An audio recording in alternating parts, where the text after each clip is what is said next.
Um, Thank you for joining us today for our thought leadership event on the importance of cybersecurity. My name is Annika, and I am the Membership and Communications Coordinator at the Digital Technology Supercluster. And I'd like to welcome you to our thought leadership event today, which is really focused on connecting industry, technology firms, post-secondary and research organizations together for discussions on digital transformation.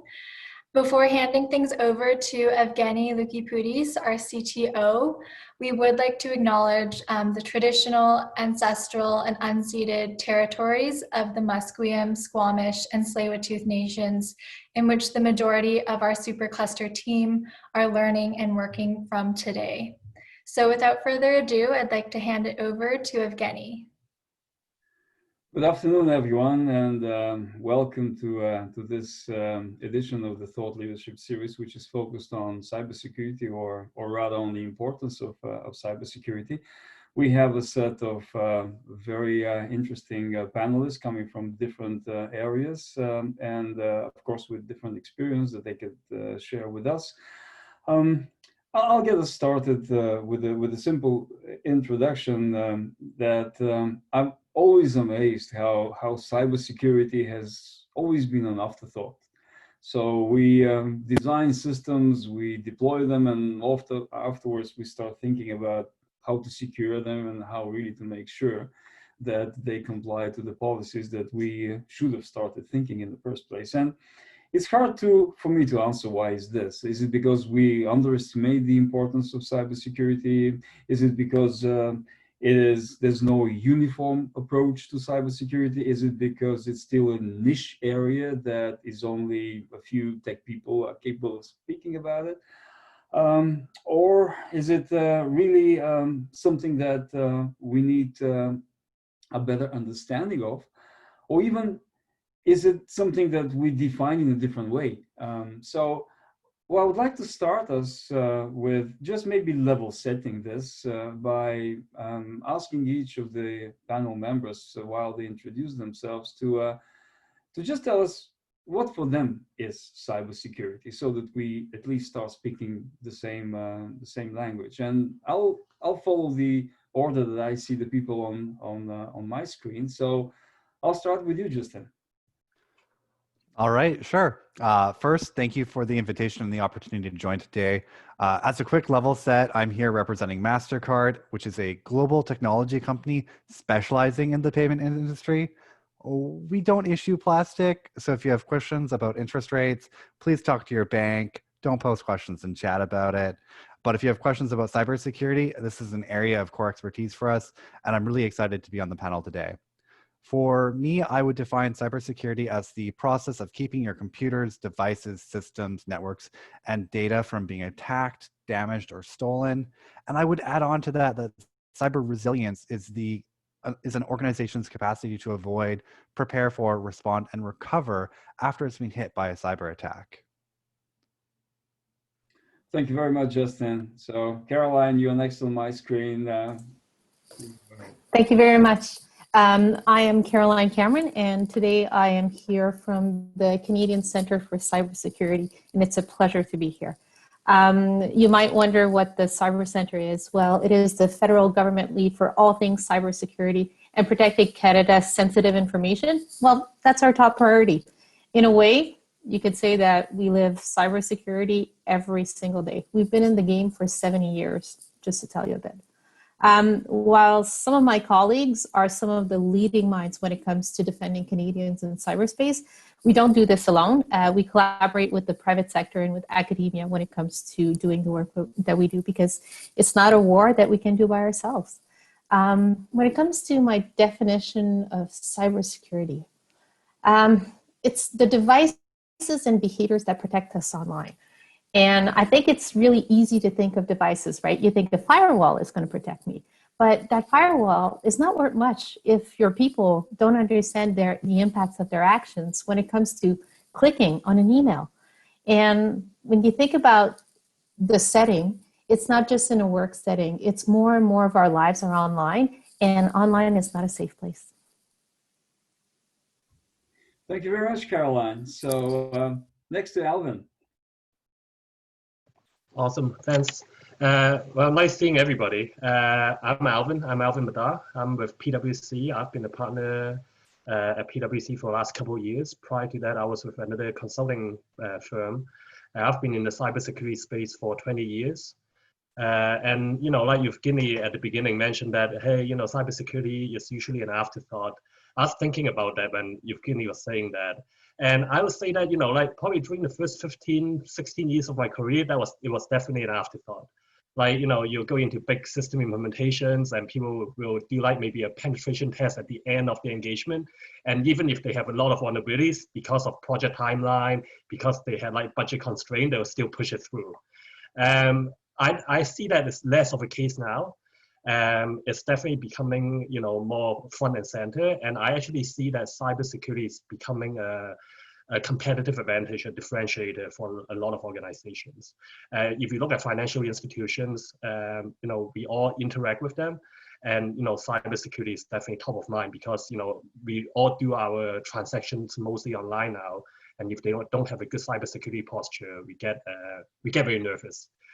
And then, in terms of, my definition of cybersecurity, I think, Justin and Caroline already covered it really well. I'll just add on to the fact that, and this is really coming from what Caroline said as well, is it's not just about the technology, it is about the process and the people. And, it's both external and internal. So, we have to make sure that we have the right processes in place to, to make sure that, our organization is resilient enough to withstand any cyber attacks, etc. Thanks very much, Alvin. So Jennifer, to you. What can I say after all of that? But hi, folks. I'm Jennifer Strutt, and I am the founder and principal at Netison Technology Health. I recently left a job at Canfor, which is a big forestry company, where I led the technology organization there. But before that, I spent about 15 years working on Olympic Games and Pan Am Games and big events around the world. And in those environments, everything is about security. Everything is about protecting.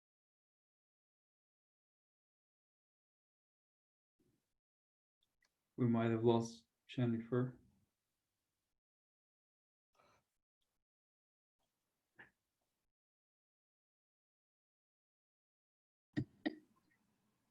Through a sawmill. Jennifer, we lost you. I just was hearing that.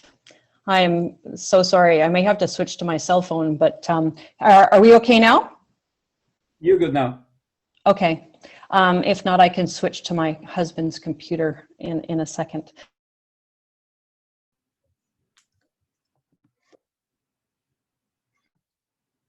You've dropped out as well. So maybe you can try to reconnect Jennifer. We're not hearing you. No. Can you try to reconnect maybe?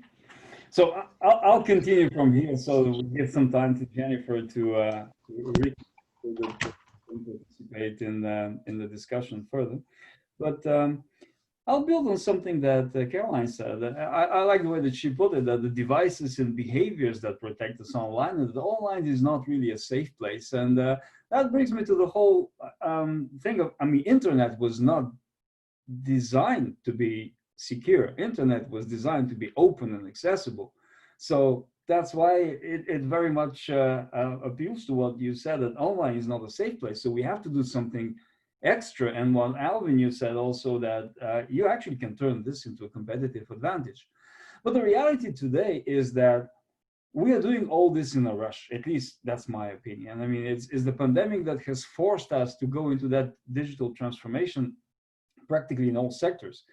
And in this real rush, as I said, we're adopting new ways and of working that we haven't contemplated. We actually are possibly opening new vulnerabilities, and they're getting overlooked just because we're not paying attention. So I would like to ask you, what in these circumstances, in this rush, in this speed that we are having now in the adoption, are probably the critical risks that we might be overlooking and that need to be considered as probably the most important ones. So I'll go with Justin, and maybe actually, if you want to chime in, please just give me a sign. Sure, I'm happy to go first again. So MasterCard and the Global Cyber Alliance partnered early on to launch a new cybersecurity toolkit specifically designed for small, medium enterprises that often will put security in the back seat as they iterate through and jump online. It's a free online resource available worldwide, and it offers actionable guidance and tools with clear direction to combat the increasing volume of cyber attacks. The toolkit really focuses on the CIS benchmarks or Cis Controls from the Center for Internet Security. Just addressing the first couple of the controls can reduce your risk of cyber attacks by 85%. The first 5 controls are simply inventorying what you have, making sure your defenses are updated regularly, use actual passwords, prevent phishing and malware. Often that will be training your staff not to click on things from external parties that they shouldn't have clicked on, like that Excel spreadsheet for a expense that they don't know what it is, so they clicked on it. And backing up data and doing that in a way where if you get hit with a ransomware attack, you're not going to be held hostage. A lot of this is just basic security hygiene that is often overlooked. In addition, MasterCard actually had an acquisition a few years ago, Risk Recon, which is really helping small businesses in the Canadian market monitor their cybersecurity performance during COVID-19 with a free cybersecurity rating through a My Cyber Risk service. So I definitely recommend folks that are interested in a quick categorization to just check out that free utility. Caroline. Actually, I completely agree with Justin. If we're looking at some of the trends that we're seeing right now in the government, since the start of COVID, most of the threats that we've seen are completely associated with remote access. So, for example, there's more credential stuffing attacks. That's where actors are reusing stolen credentials. There's also more VPN exploitation of known vulnerability. And lastly, like phishing. So phishing went from everything taxation to COVID and vaccine research. So it's completely on par with what Justin was saying, like where your password and having like multi-factor authentication becomes really important. And also doing your backups, making sure that if ever you're hit by ransomware, that you've got something that you can pull out and work with. And I mean, I think that the biggest thing, though, that we have to keep in mind is the concept of human errors, because everybody went from being used to working on site to working from home. And I think that doing things differently has also impacted all our behaviors and has impacted our activity and made us a lot more vulnerable. So education becomes really, really important at that point. Yeah, so I guess I'll chime in a little bit as well, since Jennifer isn't back yet. So actually, I'm glad that Justin mentioned about the Cis Csc Framework. That's actually, you know, what I find is it's a really practical framework. It's very easy to digest as well. It's like the top 20 controls, and they break into 5 is like your basic, and then the other like 12 or whatever is like your foundational, etc. And you know, like with the small to medium sized business, I'll never like, typically I don't recommend going with like the NIST framework immediately, because the NIST framework, which is basically, it's kind of like the de facto cybersecurity framework out there right now. However, it's very comprehensive, and you know, like with small to medium sized business, you know, people may get lost in that, and it may not be a good return on investment as well. And that's where the Cis Csc comes in pretty handy. In terms of the threat from the pandemic, you know, like both Caroline and Justin already mentioned it, but I think one area that is having an uptake, aside from, you know, like your phishing attacks, etc., is insider threat. So what I'm actually seeing is, because a lot of, well, most organizations are working from home now, a lot of, and also with the pandemic, a lot of people are very insecure about, you know, like what's going to happen to their employment, etc. So there's a lot of motivation for them to do something, you know, against their own company for their own financial gains, right? And at the same time, because they're not at the office, they're actually at home behind a computer, no one is actually looking over your shoulder. Like, you don't have your colleagues coming by to talk to you. So they actually have a lot more opportunities to, do data exfiltration, like for example, downloading a lot of sensitive document to a Google Drive or whatever, to try to leak information out of the organizations. Also, what I've been seeing is some of the, I guess, what we'll call, potentially compromised employees, they actually get contacted from some of the threat actors out there to try to get information out as well for financial gains. So we are starting to see quite a bit of that. And that's why, it's important for an organization, especially if you have sensitive information. And that's where the Cis Csc framework comes in handy. One of the things is figure out what your crown jewel is, figure out what's most important for your organization. And once you figure that out, make sure you find a way to protect that information so that's not leaked out, it's not being manipulated, etc. I see that Justin from CrowdStrike is here. Obviously, he is a big guy on like Tracetrace and endpoint detection product, and that's a lot of the work that they're doing is to make sure that things are not being leaked out to the general public. Well, I appreciate that. I mean, I actually haven't thought that this inside the thread is picking up and becoming really an important factor in this case. But I certainly would agree that with everyone saying that human errors is probably the one that is the thing that you have to really be most careful about, whether it's exposed through phishing or through stolen credentials or the remote access. I'd like to turn this a little bit more practical, and I think that you've seen many examples. So I would like to ask you, of course, as much as you could share, what is the biggest horror story that you've heard? I mean, of course, you don't have to name the company, you don't have to name the organization that has suffered it, but making it more practical. So what have you seen that has actually surprised you and may be interesting to share with this audience? Anyone can start. I guess I can start since Justin started the last two times. So like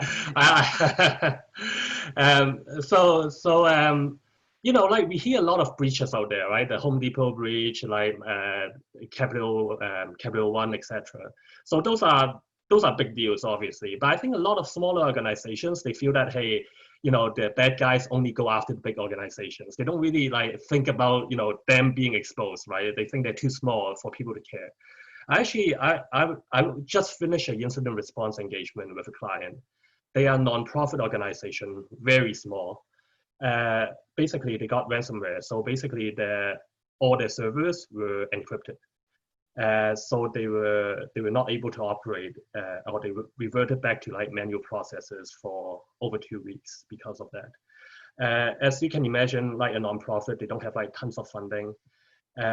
What happened was, aside from just not being operational, they found out, and that's what Caroline was saying earlier, yes, making sure your backup is ready and good to go. They actually didn't. They had backup, but it wasn't really working, and they never tested their backup. So they had to pay the ransom because that was the easiest way, the only way to actually get the data back. But even paying the ransom, as you can imagine, like you're paying people that are bad actors, right? So there's a lot of uneasiness about it, and also you're supporting criminal activities as well. But at a certain point, like obviously, when organizations ask me, hey, should we pay the ransom? My default line is no, you should never support criminal activities. But at the end of the day, you're still running a business. So you have to start evaluating what your return on investment is. Like, do you actually go out and rebuild all the servers, or do you actually pay the ransom? But one thing about paying the ransom is you have to do a lot of due diligence as well. And that's what we actually helped. We had to make sure that they had the proof of keys. So the keys is actually right. So we send them like sample data and say, can you actually decrypt this for us? We had to make sure that, even after they sent us the key, we did it in a sandbox environment, like a segregated environment, because you never know, whatever they send you can be another malware that creates a backdoor into your system. So you had to actually think about all that stuff as well. So it's actually a very, even if you say, it was funny because the CEO actually, like at the beginning, it's like, you know what, I'm just going to pay the money and get this out of the way, right? But even if you pay, you still have a lot of different considerations because you want to make sure that this doesn't happen again, right? And you know, at the end, like, and also at the same time, they didn't have cyber insurance. So it was out of pocket for them as well. So, you know, like a couple lessons learned there is, it doesn't just affect, you know, like the big organizations, even a nonprofit, you know, really a nonprofit organization got attacked. And, you know, like these bad actors, what they actually do is they basically cast a wide net, right? And whoever jumps on it, then they start like reeling them in, right? So that's basically what happens. So, you know, making sure that your backups are good as well.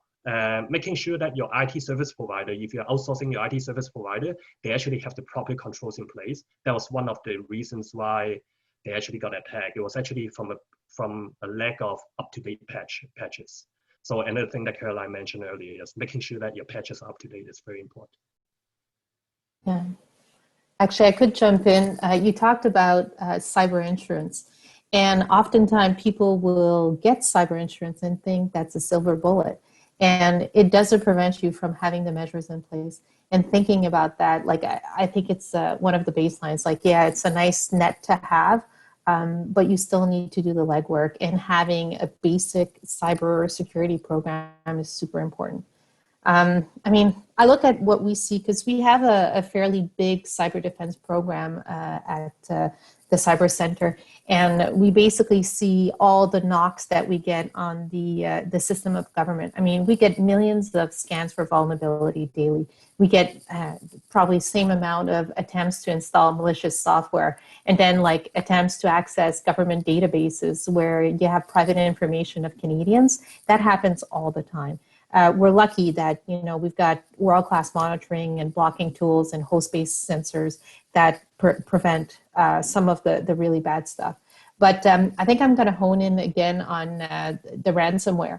There was a story that came out, I think it was in December 2016 on the CBC, and it was a small garden shop in Newfoundland. And basically, they got attacked by ransomware. And at the time, like the attackers were asking them for $3,000 because they had encrypted their payroll, their inventory, and their client information.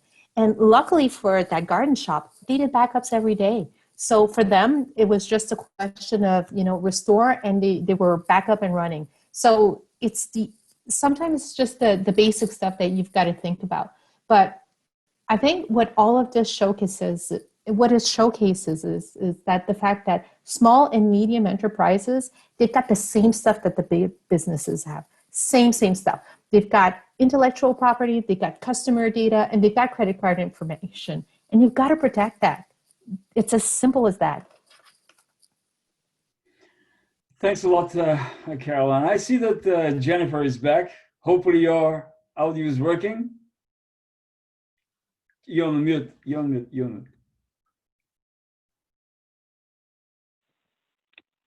Should be good now. You're still on mute. Oh, goodness.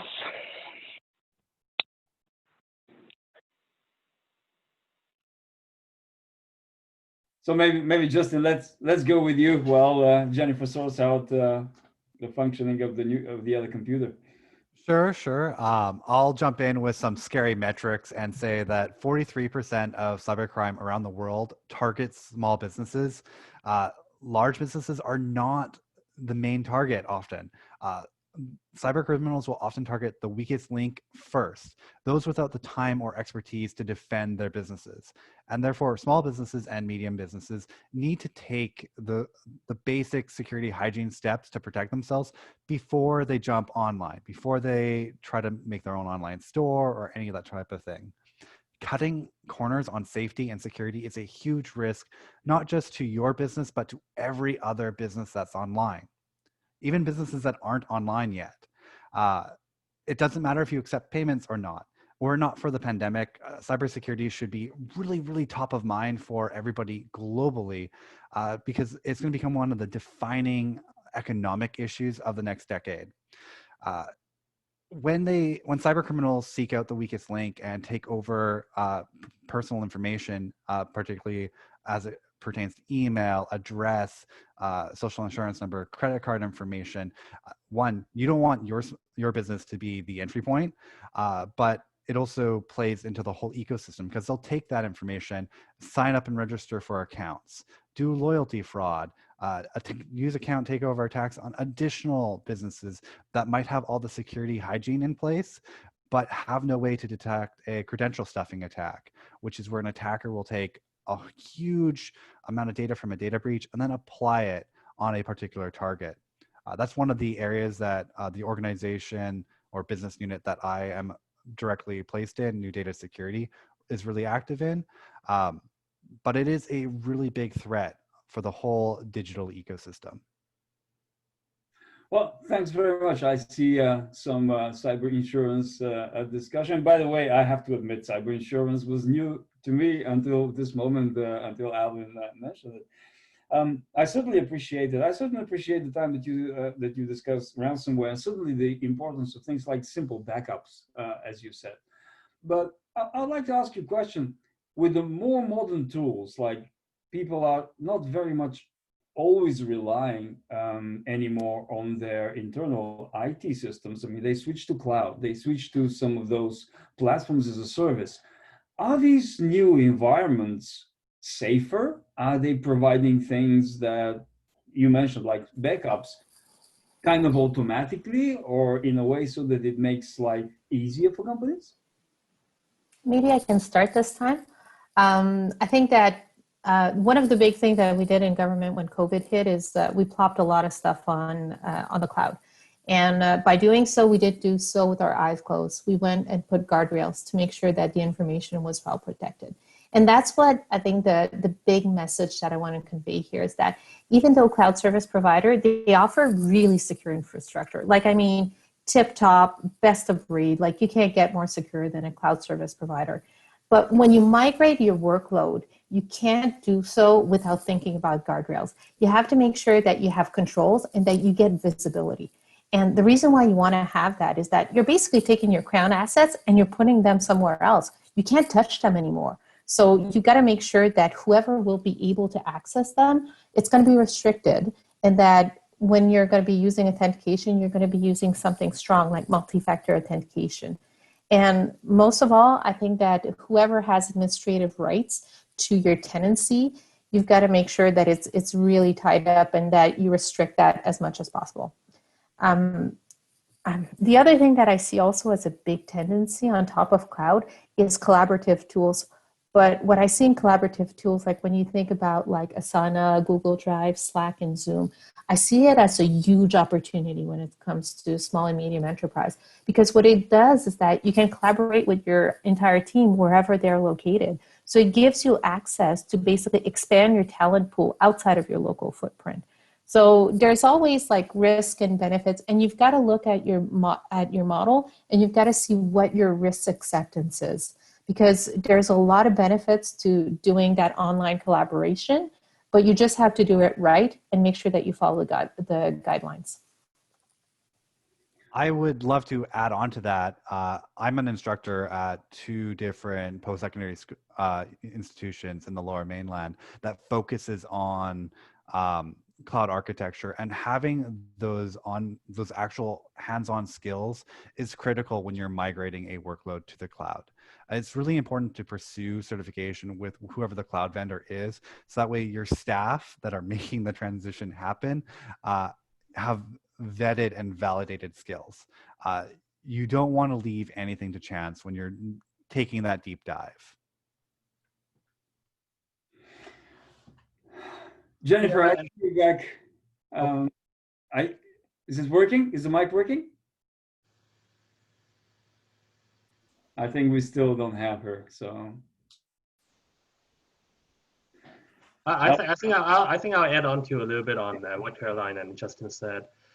So a lot of organizations are definitely going with SaaS, infrastructure as service, etc. And personally, I think it's the right thing to do because you are taking advantage of a lot of you basically get to accelerate your progress. One thing because a lot of organizations are using different vendors for their information to put their information in. it's very important to have this third-party risk management perspective in your cybersecurity program going forward. Like, so you have to make sure that, you know, your third party, you know, has the right certification. Are they like ISO SOC 2 compliant? Do they have, do they actually do the, you know, penetration testing on their own servers on a regular basis? How do they handle vulnerabilities? How do they handle patching? So those are, you know, like a typical vendor risk management checklist that you do before you engage an organization. So that's one thing to keep in mind of. And then, you know, like, and also, you know, if you're using AWS, like infrastructure as a service, they have a lot of different types of security tools on top of it. And a lot of organizations, they just put stuff on AWS and assume that, hey, everything is taken care of. It doesn't really work that way. You actually do have to set up your security zones. Like, it's basically, it's the same thing, right? It's the same thing as having your own network. You set up different security zones, etc., so that there's proper controls at every single level. So yeah, so cloud is definitely not like the silver bullet, at least from a security perspective. We still have to do our own due diligence and configurations within it. Well, thanks for that. And I'm just reading something from the chat, Guy Rosario said that yes, there are tools, but people even don't know how to use them. So that's very much what you're also saying on the cloud. It doesn't come by default with something more secure. You still have to do a lot of work on top of it. I want to pick up on something that Caroline mentioned, because I think it's important for us in the Supercluster. She mentioned the importance of collaborative tools and how this actually is a big opportunity in helping organizations cross different boundaries. And for us in the Supercluster, this is actually a very important thing, because our biggest focus in collaboration, and that collaboration is a little bit different for us because it goes beyond a single company. It's between different companies when they collaborate on a project. So I'd like to ask you, in that spirit of collaboration, how much you can open, because everything which is connected, of course, is hackable, right? So everything which is hackable will eventually be hacked. So how do we balance the collaboration and the possibility to cross boundaries with a lot more networking, with the cybersecurity vulnerabilities on the other side that comes with it?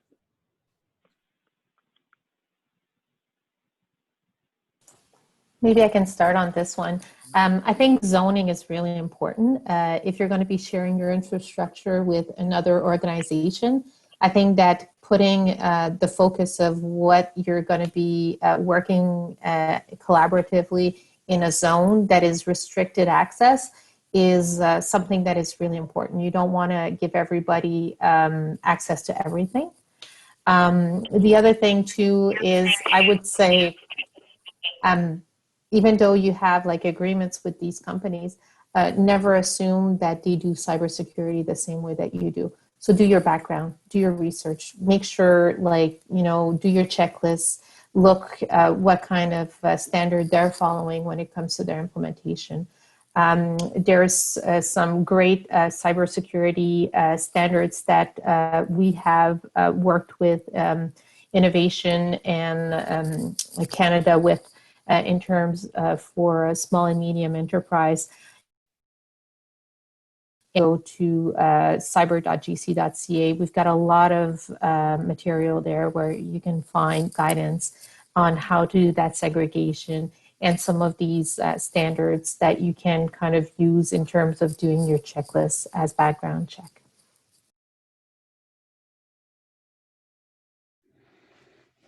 I'll go back and try Jennifer to see whether we hear her. No, it still doesn't work. I'm sorry. I think she just has to unmute. She's just on a landline. How about now? Perfect. No way. This is me on a landline telephone. And I don't even know what I can answer. So can you give me a question? Yeah, well, let's go back to some of the things which I think you might have something interesting to add. Actually, sometime before 2 questions, I asked about some examples, some very, I'll say, difficult situations that you have seen, some horror stories that you might not necessarily need to name the companies, but at least give us some examples of what you have seen in your practice that people can learn from. You bet. So everyone can hear me now. This is all working. And I'll come up as my phone number instead of my actual video, which is also interesting. So I want to actually go quickly through two incidents that I had an experience with. And I think that the reason that the two are interesting is that the first one happened 2 weeks into being hired at Canfor. I was hired, one of the things to do was to actually create a cybersecurity team, as there was no formal anything in place. 2 weeks in, somebody got an email sent to them from a vendor that actually had our documents attached to an email that was telling this vendor to send us money and to a different address and a different bank account and a whole bunch of stuff. But all the documents were real. So we realized that somebody had an email breach, essentially. We didn't know if it was just this one person, if it was more than one person. We had no tools in place, and we really couldn't tell what the story was. And I remember standing in my boss's office and saying, we don't know anything. Who can you phone right now who could help us? And we had a relationship with Deloitte at the time on another project, and literally we had them helping us within 3 hours of that.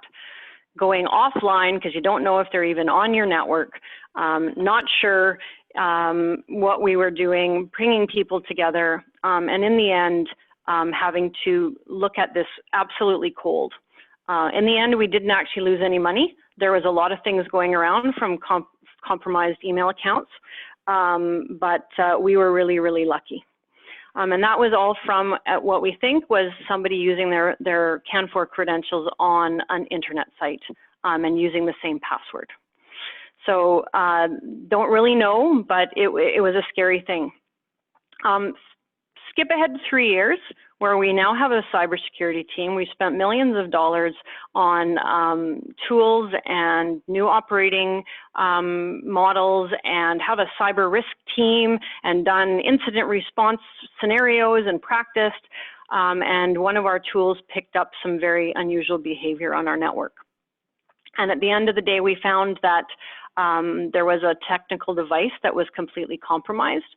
And because that device was compromised, there were bad guys who could move all the way throughout our network, and dropping stuff on hundreds of computers in our network. So this time we actually had a way to deal with it. We brought in extra help. We tried to get as much information as we could. We had practiced practically this exact scenario. So all of our people, including our executive, knew what they were doing. And you're going through this and you don't really know what they want. You don't really know where it came from exactly, but you're just trying to keep operations going. And me and the cyber team, and there's a lot of communication going on, working 14-hour, 18-hour, 20-hour days.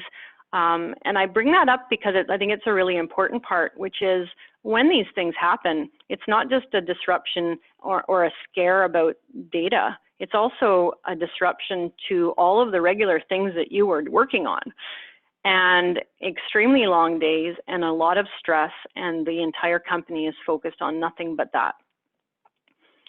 So we did actually get through that by the skin of our teeth. We had almost no operational downtime whatsoever. And found out that the infection of the malware was very significant, and it literally took months of remediation. So once again, the amount of effort that these kinds of things can take. And I was talking to Jim Attridge, who's actually on the call today, about he was completely burned out, and the whole team was. The people aspect of all of these things is so important, and I think it's been talked about. You know, there's all this technology in play. But at the end of the day, it is the people who are not only sometimes the ones who clicked on something or did something that they didn't realize, it's also the people who have to respond to it and figure out how to work together in order to effectively deal with the problem. And it's the people who have to spend all of that extra time under huge amounts of stress as you move through the incident and remediate the incident over time. Anyway, so, you know, I use those two examples because one, no tools, had an incident. One, a team, lots of tools, lots of preparation, still an incident. And so you just really need to be prepared regardless of how many tools you have in place. Thanks for having me be able to talk. Thank you, Caroline.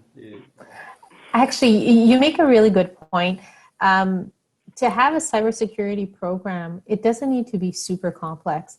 An incident response plan can be something as easy as knowing where you put your backups and basically a list of who can help you recover.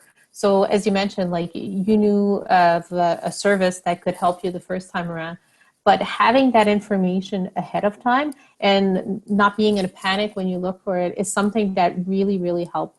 And then sometimes when you don't have the funds to have a whole program in place, having off-the-shelf like security products is better than having nothing at all.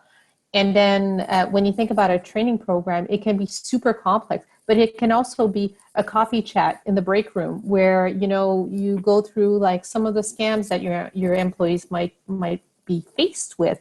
And, you know, stuff like, hey, I'll never send you an urgent wire transfer request by email.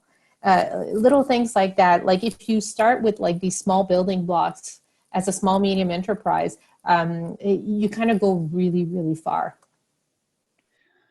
So I'd like to ask a bit of a different question in the spirit of a thought leadership series as this is, trying to turn it towards the positive side. So I'd like to ask you to, from your point of view, which are the emerging technologies that could, that we need to pay some really good attention because they might eventually change substantially the way we tackle cybersecurity. So I'll give one example that I have at least in my head. Like phishing was mentioned several times, but it's mostly of the time because you cannot identify who's on the other side. So things like digital identity and digital trust frameworks that are now being discussed with uniquely identify who's calling you. And not only just for your infrastructure, but even for the phone calls that we get from Service Canada telling us that we have done something wrong. So we don't know who's on the other side. But if there is a mechanism to identify each of the actors, the risk is probably lower. So which are those technologies that we should really pay attention that might eventually change things and even give to some of our members opportunities to develop tools around?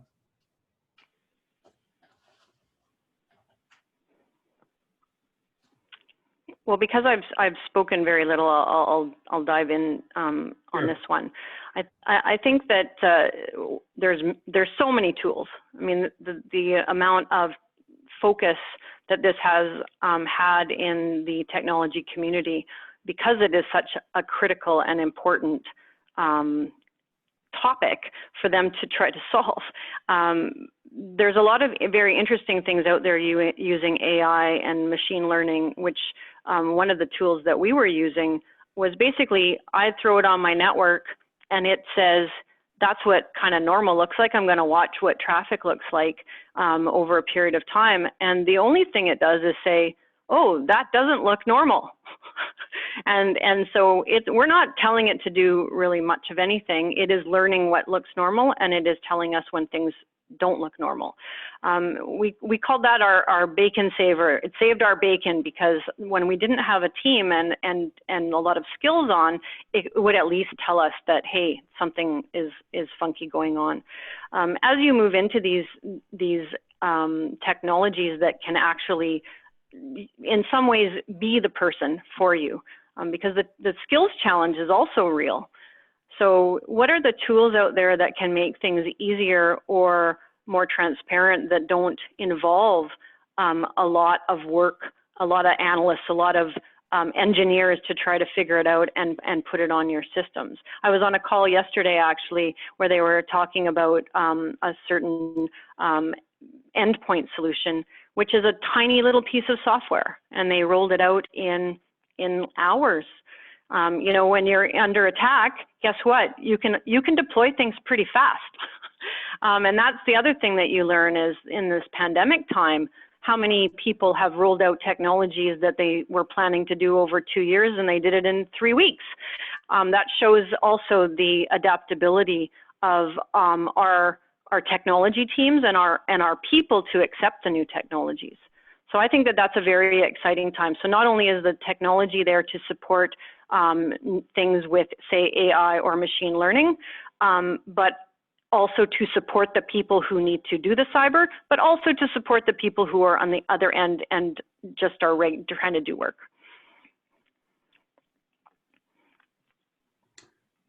Anyone else wants to pick up this? Caroline.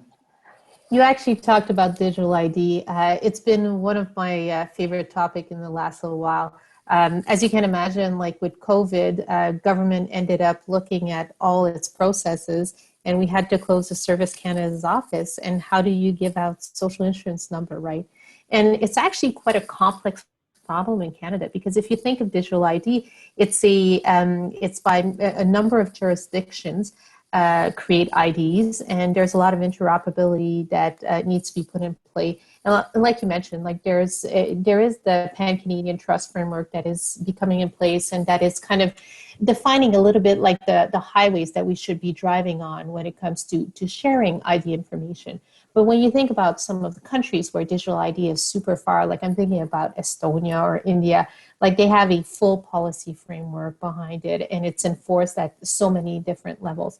And luckily enough, we're at a point where we're maturing with technologies like hyperledgers that are going to enable us to get a fully decentralized ID system in the long term. So like we've got a lot of really interesting building blocks right now.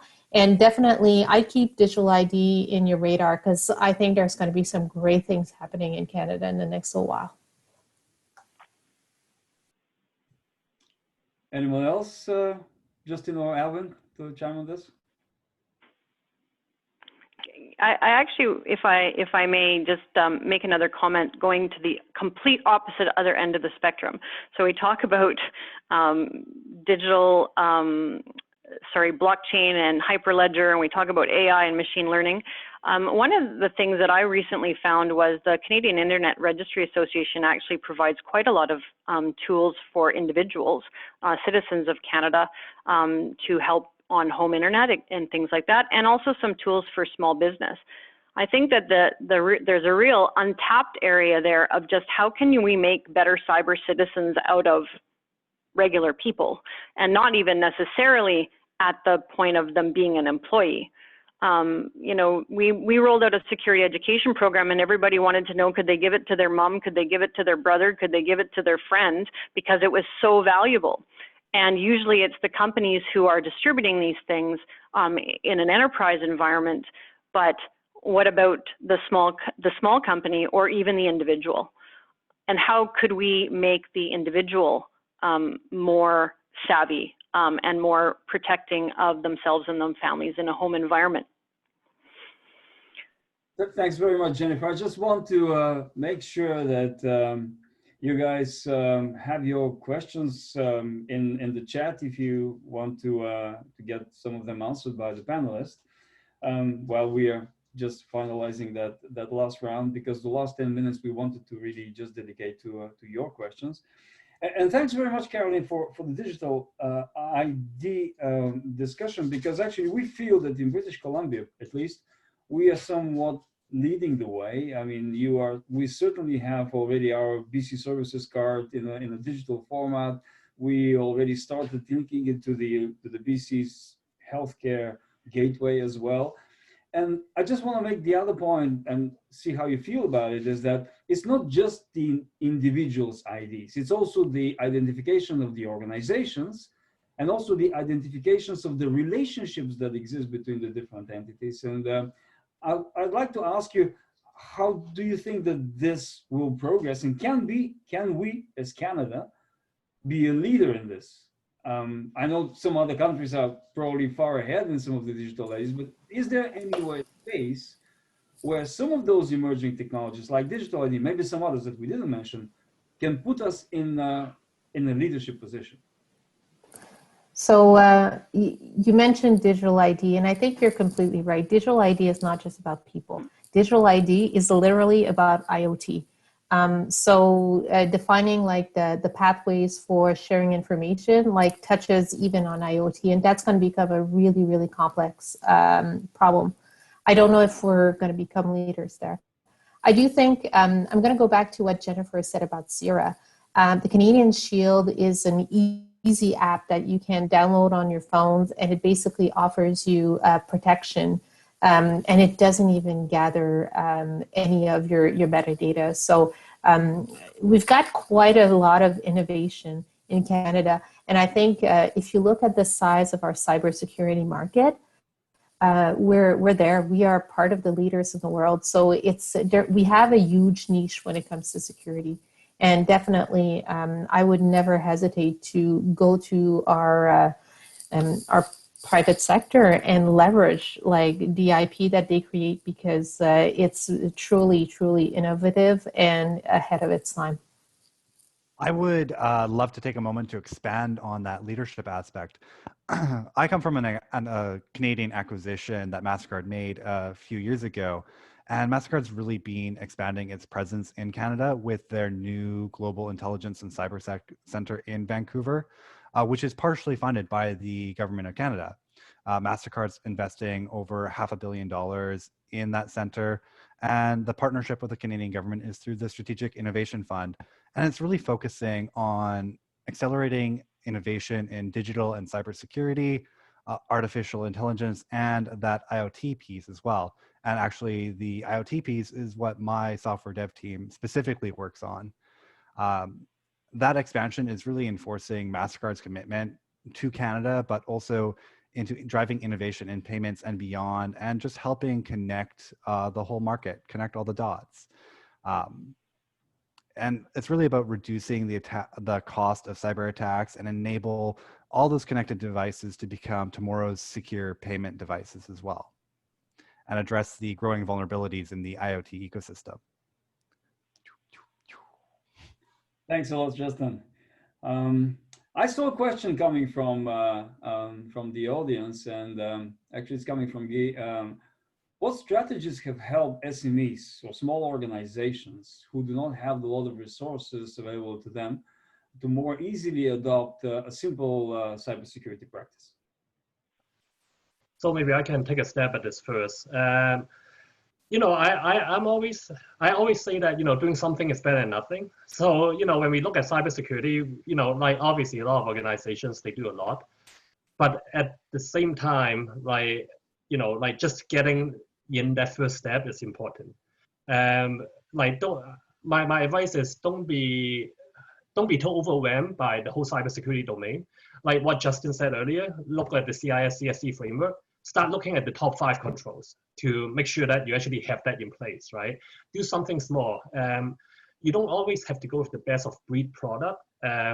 Once again, the philosophy is something is better than nothing. So even though, you know, like a lot of organizations, they'll say, hey, we only look at the Gartner Magic Quadrant and we'll pick the top right-hand corner, right? But at the same time, like a lot of those products are more expensive. So in that case, maybe, you know, as a small to medium-sized organization, you don't need all that features. We figure out what our use cases are, and let's choose a product that will meet our use case that fits within our budgets and resource constraint. So I'll say, you know, that's probably a good place to start. I would just love to. Oh, sorry. Oh, that's okay. If I could just chime in quickly. Okay, thanks. So one of the conversations that I've had recently is about the fact that a lot of things related to a cybersecurity program are not cybersecurity tools. A lot of it is just simple IT stuff and people stuff. And so what questions could you ask of the people who are running your servers and providing credentials, and easy things like making sure that when people have left the company that they no longer have credentials that are able to get back on the network. These things are actually really hard for large companies to manage because there's so many people. They're so much easier for a small company to manage. So even taking that breath and taking a step back and say, with a lens of security, what things can I do in my organization that would make things more secure? Doesn't necessarily have to be about a cybersecurity tool in any way. And I would just love to add on to that, that to be cyber resilient, it shouldn't be rocket scientists. There is a really good 4 Ps approach that you can take. Protect your data assets. Prioritize cybersecurity initiatives based on real-world threat analysis. Practice for the breach. Prevent the attack by making your workforce cyber aware. Your employees are often the weakest link, with 90% of cyber breaches having a human element. Getting that training and getting it to be an ongoing effort, not a once a year effort, not a fire drill effort, but an ongoing effort where employees are receiving in the moment relevant coaching is key to changing cyber habits and staying ahead of attacks. Thanks very much, Justin. This is really helpful, especially on the emphasis on the human factor. So the last thing that I have is a question about the human factor. Do you guys feel that we are having a shortage of cyber talent? Is there some investment that we need to do in this space? Totally. Maybe I can, oh, sorry. Go for it. I think that what happens is that oftentimes when it comes to recruiting for cybersecurity, we look for the unicorn. We look for the person that knows the stack from top to bottom, and we don't have a lot of imagination to find people that are good problem solvers. And if you, again, go back to the point that cyber is a people problem and not a technology problem, the more that we start being more imaginative with the type of people that we recruit, I think that that's going to be the best way to solve our problems long term. And it's going to give us a greater pool of people. Jennifer? Yeah, and I totally agree. I think that there is a significant dearth, a lack of people out there. A lot of the people that I see as leaders in cybersecurity came up through a time when technologists and engineers and all those people who worked in IT teams had a very broad view of technology, and we could learn it piece by piece. And now technology is not necessarily so transparent to people. The skill sets are not being developed in the same way. And so how can you take those people who might be, as Carolyn said, very problem solving with the right attitude, who want to learn things. There's a lot about cybersecurity that's simply being able to synthesize a lot of information. So I totally agree on that. And I also agree that the communication aspects and looking at it from a training perspective, there's lots of out of the can stuff out there that just needs to be rolled out in a learning management system or rolled out that does, again, is not a technology tool. Thank you. I see that we are running a little bit towards the end of this, and Annika, allow me just a few more minutes because I would like to hear the final thoughts from each of the panelists. Maybe something that we didn't touch on, something that you'd like to the people to walk away with. So I'll start in the same order that you guys are on my screen again. So Justin, you have the floor. Wow, I'm starting to feel a little bullied here, but I'll jump right in. So one of the things I would maybe like to end on is cyber incidents continue to climb for 2 reasons. Cybercrime has traditionally increased in economic downturns, and incidents and crimes rise when there's a shift in technology. Focusing on the importance of cyber defenses, putting in those basic 5 controls, practicing good security hygiene, working with your staff to make sure that that training is in place. When folks are working from home, making sure that they have a good broadband connection, all those basics are really key. And of course, if you're looking to prevent account takeover attacks and other things, new data security is a great place to start looking. Thanks, Justin. Alvin, maybe? Sure, yeah. So, I'll just say that, like, it goes back to, like in the last few years, cybersecurity is becoming more top of mind. I'll say that, I encourage everybody who is here today to start, having more discipline about cybersecurity. Don't think of it as an afterthought, because the days that it could be an afterthought is gone. So just have more discipline, when you have a new project, implementing anything, make sure that, you have, it doesn't have to be a formal, cyber architecture committee. It doesn't have to be that level of governance, but at least like have a checkpoint to make sure before you go live to, or even during the early in the stage, during the design stage, requirements gathering stage, etc., to make sure that there's a checkpoint to make sure that some of your cybersecurity controls are built into the implementation. Thanks a lot, Alvin. Maybe Jennifer, you didn't have enough time to chime in on this panel, but please go ahead and make some things. These are the challenges of a lack of a good internet connection on Bowen Island. So, and many of the challenges of working from home. I think what was really exciting about today's conversation is that there's a lot of talk about people. There's a lot of talk about taking action. It's not just about technology. I think that there's a tendency to go, I don't know anything about this. It's very overwhelming. There are a bunch of techies and there's a bunch of things and threat actors and vectors and all sorts of words that I don't understand. Don't be afraid to wade in. You can start small. It is not so mystical. And a lot of it has to do with non-technical things. And there's a lot that we can do in each of our teams and each of our companies that is starting with basic IT hygiene, with some education for the people. And guess what? We have a huge change that has happened to us in the last few months that gives us great opportunity to take a different stance. Thanks, Jennifer. Caroline, you're there. I think I'm going to be really quick. I'd invite everybody to go on the Cyber Center website and find the baseline cybersecurity controls for small and medium organization and use it, because it provides you with prioritization, it provides you with simple tools, and it provides you with the full gamut if you want it. And lastly, if ever you don't even have time and you want a bit of entertainment, we also have the Get Cyber Safe site, where there's actually really fun videos that you can use for training, and it's easy stuff that you can use in your day-to-day life. And yeah, just start with something. It's better than nothing. Thanks a lot, Caroline. Thanks a lot to all the panelists. Justin, Caroline, Jennifer, and Alvin already left, and everyone that stayed a little bit over time. I hope this was useful. And thank you once again for being present on this technology leadership, thought leadership session.